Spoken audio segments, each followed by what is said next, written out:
Missing lemons. We want to keep it super quick because we know you're very busy. Kelly is talking to us from Golden, BC. And the premise of this entire channel is lettuce and lemons, because we're living two very different lives. And we had this, we had something scheduled for this week, but then with everything that's happening, we wanted to use our platform and our audience of 9 subscribers. Thank you out there, lemon heads.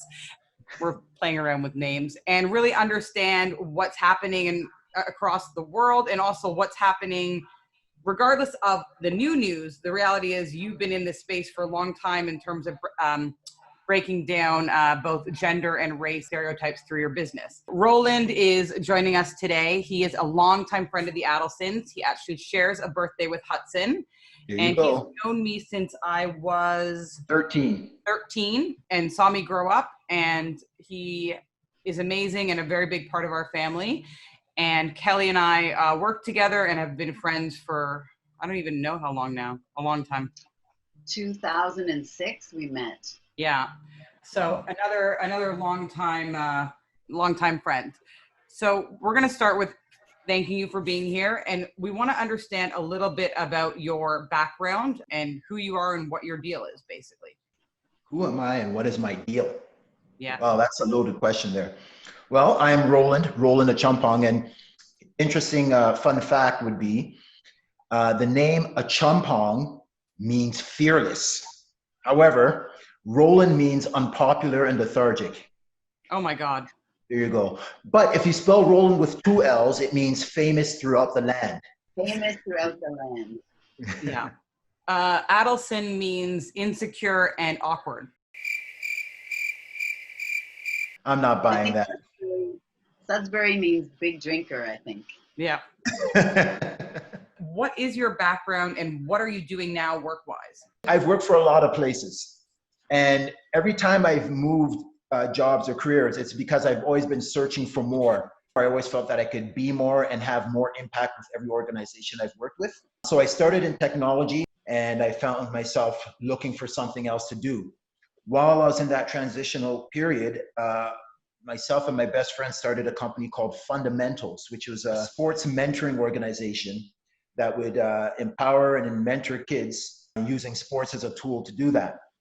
So we would go into different schools across the GTA, and instead of teaching a kid how to kick a soccer ball or just shoot a basketball or run around the track, we would focus on the life skills behind that. So kids would learn about teamwork, communication, discipline, and all those attributes that you would need to be successful in the corporate world. And I attribute a lot of that success to what I learned in sports. So we started Fundamentals, I guess it was back in 2001. And while Fundamentals was running, I made another career shift. I eventually landed a pretty prominent role with a company called Business Wire, which was run by Warren Buffett.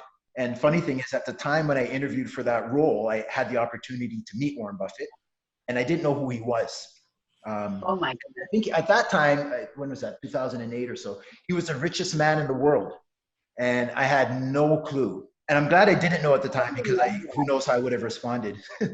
Just so you know, guys, I have the full 52 card deck of Roland's business cards, and I will auction it off for charity down below. This is the only resume that needs Surlock's binding.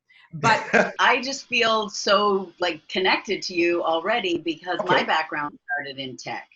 I worked for GE, I worked with IBM. Every step that you've taken, Roland, we joke about it, because there's you've done lots of different things. So have I. And if anybody's looking to hire, please hire Susie.com.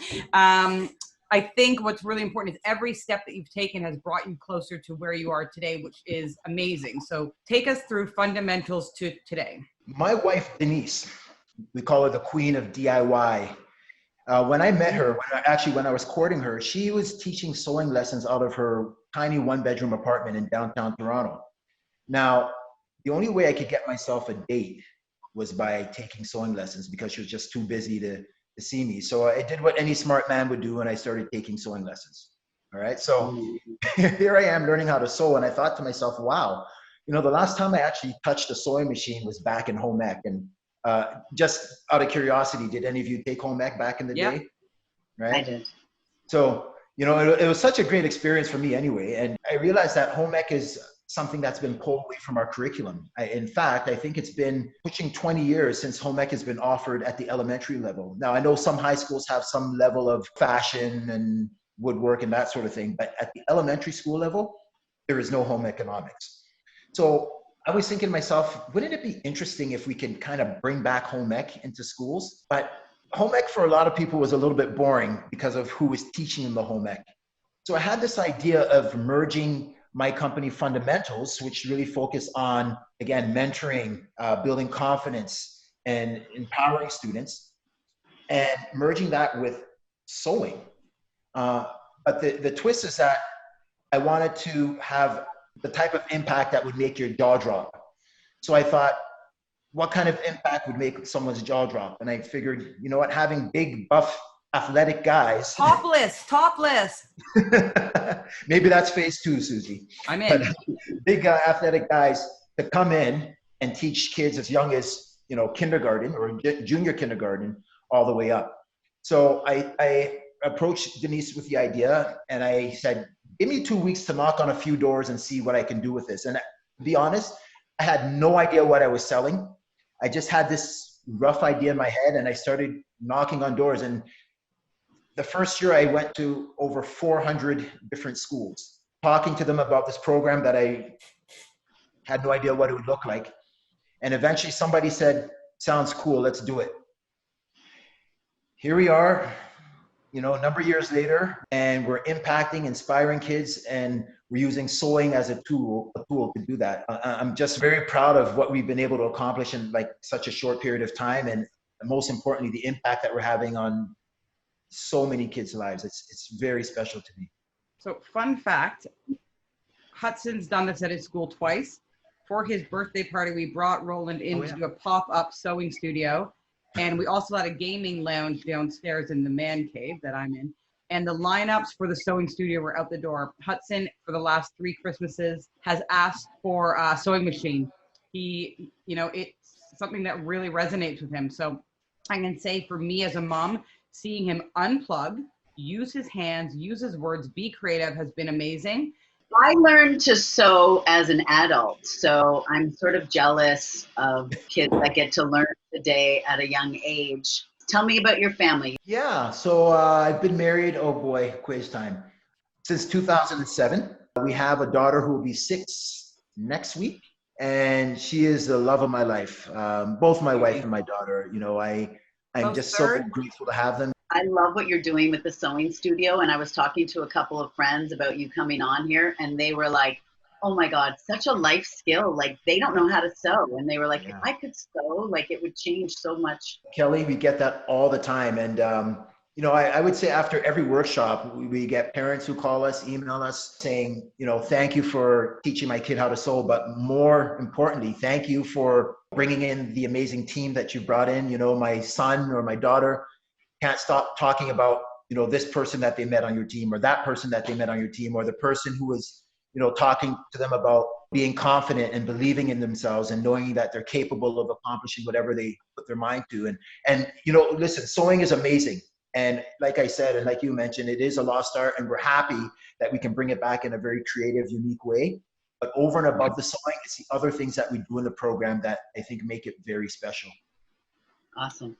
Given everything that's going on in this world, how much, if at all, do gender and racial stereotypes play into your current work?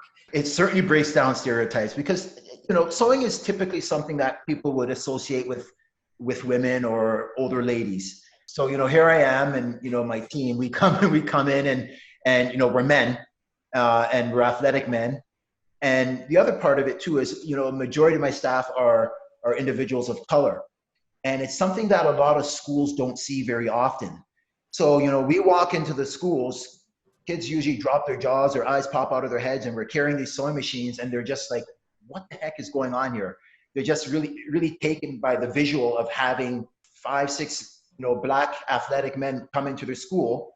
And rather than, teaching them a sports program, which is what a lot of people would expect, here we are, in their library or gym or wherever they set us up. Here we are teaching them this life skill of sewing. it's pretty phenomenal to see not only the reaction of the students, but more so the reaction of the teachers. The teachers and are the just moms. When Roland and his crew, man, I'm spritzing the perfume, heels, why not? Oh, I'll pick up Hudson today. Nathan's like, you never pick up Hudson. Okay, well. So all kidding aside, it really is, it's important work that you're doing. It's important for many reasons. You've talked to me offline about how it helps autistic kids, for example, in terms of hand-eye coordination. It helps kids unplug. Hudson is very much, in a lot of ways, very alpha male, but in a lot of ways, very open to any and all things. But he really loves sewing. You saw his birthday party. That was 10 boys all lining up to sew. Yeah. Well, hey, listen, Susie, we got to give credit to Nathan. You know, Fun it's in the fact. blood, right? I know Nathan has some experience working for his mom. I guess, was it making lingerie? Yeah. Yes. Yeah. Okay. We'll link Yeah. to that down below. But Nathan's first job was sewing lingerie for his mom. There you have it. Wow. Lettuce and lemons and lingerie. Yeah. I'm just wondering, like, back to your daughter being 6, given everything that's been happening these past few weeks, what kind of conversations have you been having with her just about race and, you know, the American protests and I guess even in Canada? We've had conversations with her. We don't want to overwhelm her. Yeah. But at the same time, we want her to be aware, for her to understand that, you know, her dad is Black and her mom is Asian, and, you know, she's a mix of both of us. And there are people who look different than you and people who look the same as you. But at the end of the day, who are you as a person, and what do you stand for, and what do you believe in? And what can you do to make a difference, not only in your life, but in other people's lives? So, you know, we really focus on giving her those values first and foremost, having her understand that there are differences in people, whether they're, you know, physical differences or, you know, differences in the color of their skin. But at the end of the day, we're all people. We need to learn how to have empathy for people and show love towards others, and most importantly, show love towards yourself, despite what other people might say about your color, despite what other people might say about what you look like. It's all about you and how you see and interpret yourself, and that's the most important thing. So, you know, I have those conversations with her, and you know, this is a little bit about what I try to teach with the kids that we mentor, whether they're white, whether they're Black, Asian, it doesn't matter. You know, it's really about empowering them and letting them know that they're capable of whatever they put their minds to. Have you personally ever dealt with anything that you felt was unfair or unjust? And how have you dealt with that? And I guess the last question is, how can we, and not we white people, I'm saying we Canadians, we humans, how can we do better? So that's a two-parter, I guess, from me. Well, you know, Susie, you know, I've been thinking about this long and hard. Have I ever dealt with anything unfair and unjust? I think the answer is yes. But how I deal with it might be a little different than others.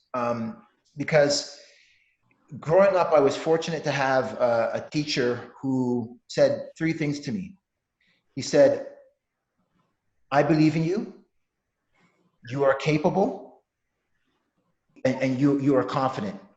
My mentor in elementary school was a man by the name of Ray Hanna. No matter what you might be labeled as, you can overcome anything, right? You're capable, and I believe in you. And I tell you, those words go a long way. It resonated with me, you know, 35 years ago. And to this day, I've always held on to that, and I don't see any limitations. So coming back to your question with, you know, what many would say limitations of being Black, never held me back. I'm not saying it doesn't hold people back. If there has been a barrier for me, I've been able to overcome it because I believe in myself and I know I'm capable. And I attribute it to just having positive role models who've helped me believe in myself. Kelly, am I correct? You love this man? Yes, I do. I'm so many things. Your tech background. I played sports, every high school sport, team sport, and I agree with your philosophy that sets you up for so many positive things in life. Just how to work with other people, how to have confidence in yourself. I love you. I do. Your honesty about your past and what was put in front of you and how you moved on and moved forward really isn't about race. It's about determination, confidence, and hard work. But the reality is there are a lot of people who are struggling, and we all need to do better. And for me, the biggest lesson I've taken is listen more, talk less. Because I don't think this is about putting a hashtag or a slogan, or this is about truly thinking about others and realizing that it is not fair what has been happening and we need to do better. I love you. I know Kelly loves you. I will make sure you guys meet when Kelly is next in town. Yes, and please. We wish you nothing but continued success in everything you do. And I just need a little bit of help to rethread my bobbin because I can't. That sounds very dirty, Kelly. If you want Roland to rethread your bobbin, OnlyFans, baby, OnlyFans. Roland, thank you so much. We'll see you, and your birthday's coming up soon, so happy birthday, and we love you, and we appreciate you, and we love the work that you're doing, and I love Roland. I love Roland. Love you guys too. Thank you so much, guys. I appreciate everything. HireSusie.com, by the way. HireSusie.com.